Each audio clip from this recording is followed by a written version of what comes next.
Et comme chaque mardi, le journal de la culture, signé Isabelle Lahière. Bonsoir. Bonsoir. On commence par le nouveau spectacle du Cirque du Soleil. Oui, il s'appelle Toruk, le premier en vol. Et avec ce spectacle, vous entrez directement dans l'univers du film Avatar de James Cameron, peuplé de personnages mystérieux. Alors, l'histoire se passe des milliers d'années avant l'intrigue du film. Ça veut dire que c'est avant que les humains n'apparaissent sur la planète Pandora.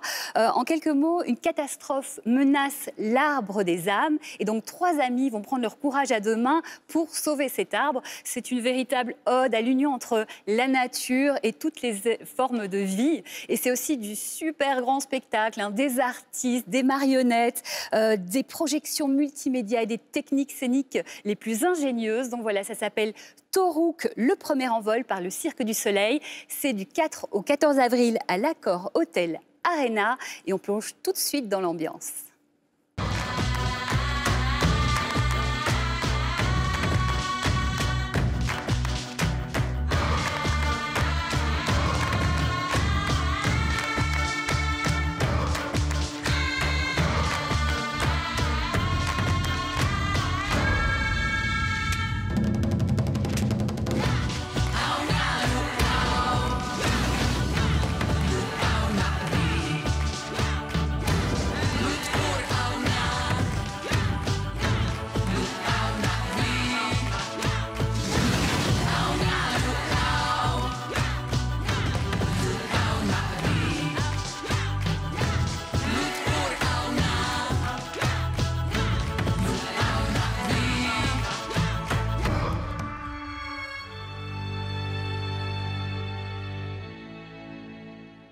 De la musique, Isabelle, avec le groupe La Maison Tellier qui est actuellement en tournée.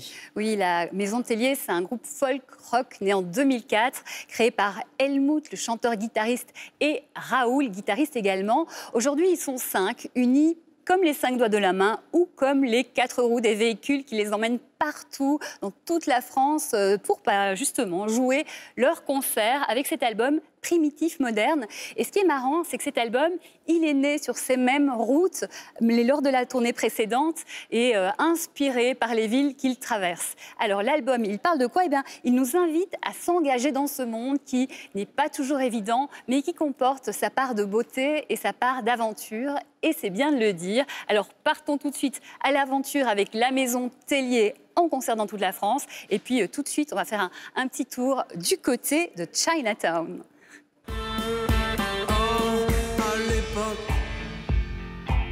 Je cherchais de l'or à New York. Les glaciers rendaient les corps.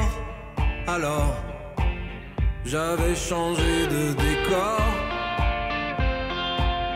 Ton visage sur les clichés que j'envisage de brûler. Et après, peut-être j'oublierai.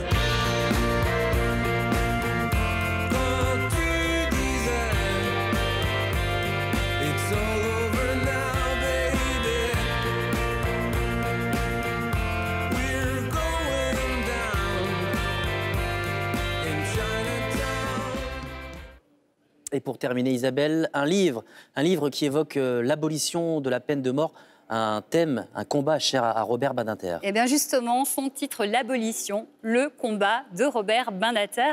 Robert Badinter, vous savez, hein, c'est ce célèbre avocat qui a fait de l'abolition de la peine de mort le combat de sa vie. Alors le livre, il s'arrête sur, c'est en mode BD, hein, c'est très graphique. Il se concentre sur 2 procès emblématiques. Le premier, c'est celui qui a mené à l'exécution de son client, Roger Bontemps, dont il semble innocent. Donc ça a vraiment marqué Robert Badinter. Et puis le deuxième procès, c'est celui de Patrick Henry, meurtrier d'enfants. Alors lui, il avait toute l'opinion publique contre lui, mais défendu par Robert Badinter, il va échapper à la peine de mort et il sera condamné à perpétuité. Nous sommes en 1977. La peine de mort est abolie 4 ans plus tard, en 1981, et il est clair que Robert Badinter a une réelle part dans cette abolition. Donc ce livre, c'est vraiment très intéressant pour redécouvrir cette histoire, l'abolition, le combat de Robert Badinter aux éditions Glénat. Et puis, Robert Badinter vient de fêter ses 91 ans le 30 mars. Donc, on le salue très respectueusement. Et une bande dessinée à la frontière entre la philosophie La justice et l'art, donc. Exactement. Merci beaucoup, Isabelle.